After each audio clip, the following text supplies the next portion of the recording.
Hey, Motorman here from Ride Like a Pro. If you're not familiar with this channel, I usually do tips, tricks, and techniques for motor officers. I'm a retired motor officer myself and maker of the Ride Like a Pro video.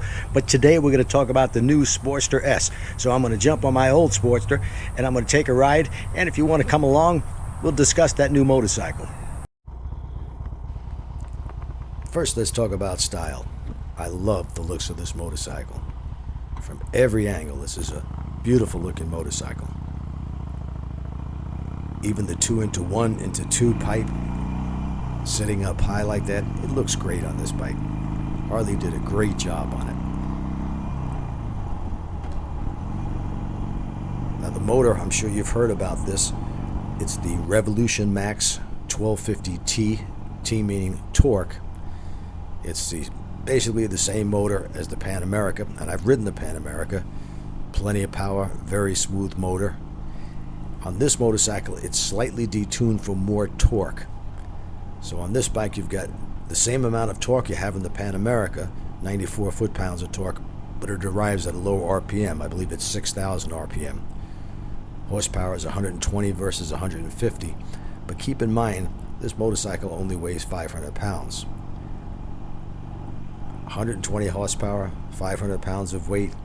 Yeah, that's a fast motorcycle, even by sport bike standards.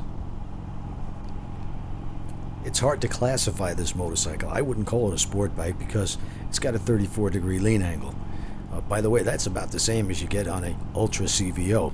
So sport bikes tend to be at least 40-degree lean angle or above. I would call this more of a muscle cruiser,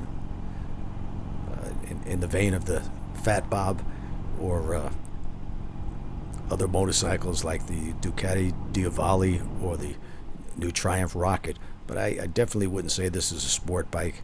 It appears that the riding position is fairly upright, maybe with a slight lean forward towards the bars, and they've got the forward controls, which are not that far forward, again similar to the Fat Bob, where even shorter riders can easily reach them and you won't have to be stretched out. There is an option, or there's going to be an option for mid controls if that's what you'd like, and those work out fine for most people. Taller riders, yeah, not so much. I noticed that the heat shields appear to be quite thick, and I guess they've got to be because your leg is to be up against those high pipes, and I'm sure the engineers thought of that and made sure that it's not going to be burning your leg as you're cruising along. You don't have to worry about valve adjustments. There's none needed with this motorcycle, unlike a lot of other motorcycles in this bike's class, even the more expensive ones.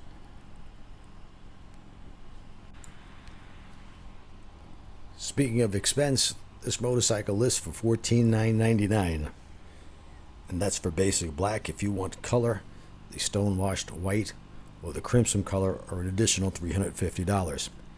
Now that may seem expensive if you're comparing it to the present Sportsters or the Sportsters of old, but really this is a whole different motorcycle. In this video I'm riding an 883, and there's going to be no comparison between these two motorcycles. Also, rumor has it that Harley is going to be making another version of this bike, possibly with a 750cc. Again, this is just rumor, and I would guess without as much electronics on it. The 1250T comes standard with ABS, cornering ABS, riding modes, and they're all accessible with the 4-inch screen and hand controls. It's not a touch screen. The hand control setup is very similar, in fact almost exactly what you have on the Pan America, and I was able to negotiate between the different riding modes quite easily, even though I didn't familiarize myself with them. So I think these should work out just fine. Touchscreen would mean you'd have to take your hands off the handlebars, and that's most of the time not a good thing to do.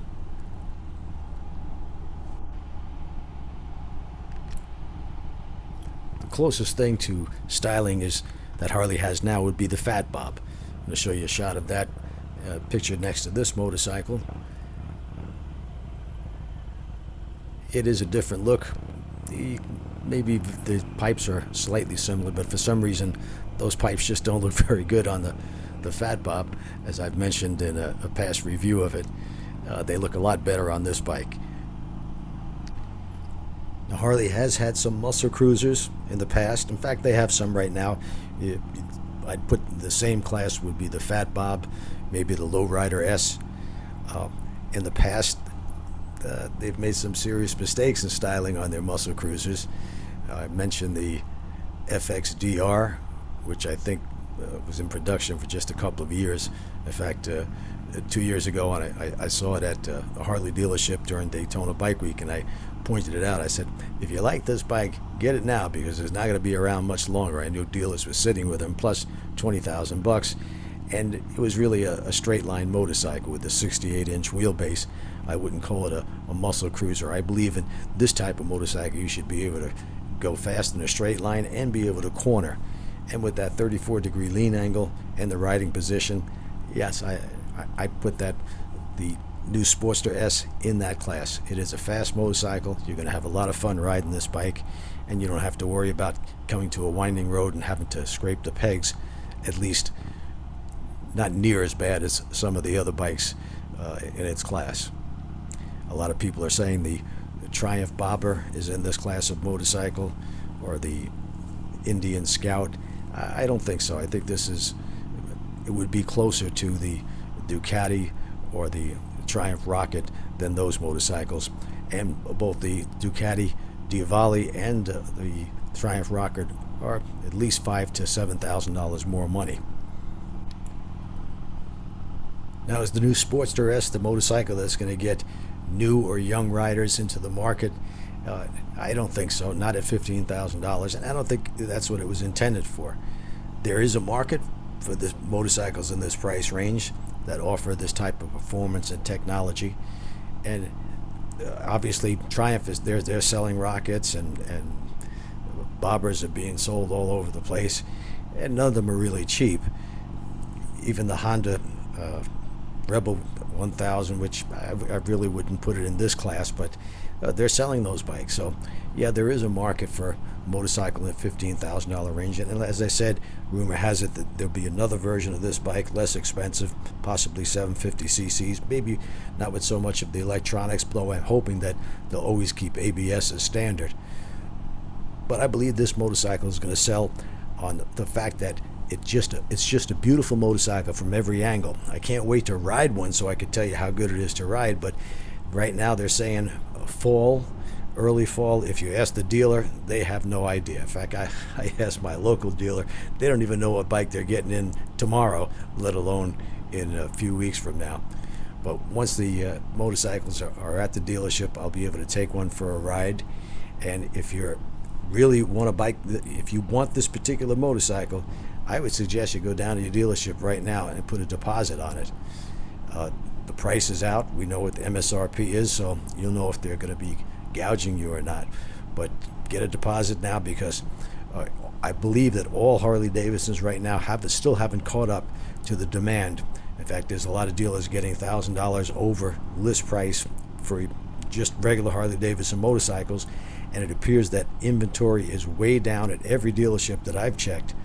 Dealers that usually have 30 or 40 motorcycles in stock are lucky now to have 6 or 7, and I guess that's because, at least they're claiming, it's because of COVID and getting the electronics and things like that for the motorcycles has really slowed up production. It's not like they're trying to slow up production, but it's the same thing with cars and trucks.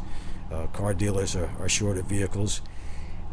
For that reason, they can't get the parts needed to get the vehicles delivered to the dealership. It's the same thing with the metric dealers as well. Yamaha, Suzuki, Honda, all of them, the vehicles are in short supply, whether it be motorcycles or ATVs or side-by-sides, you name it, they just don't have them in stock. You might find, your local Honda dealership, which would usually have 20 or 30 bikes on the floor, might have 2 or 3, and ATVs, side-by-sides, all very difficult to come by.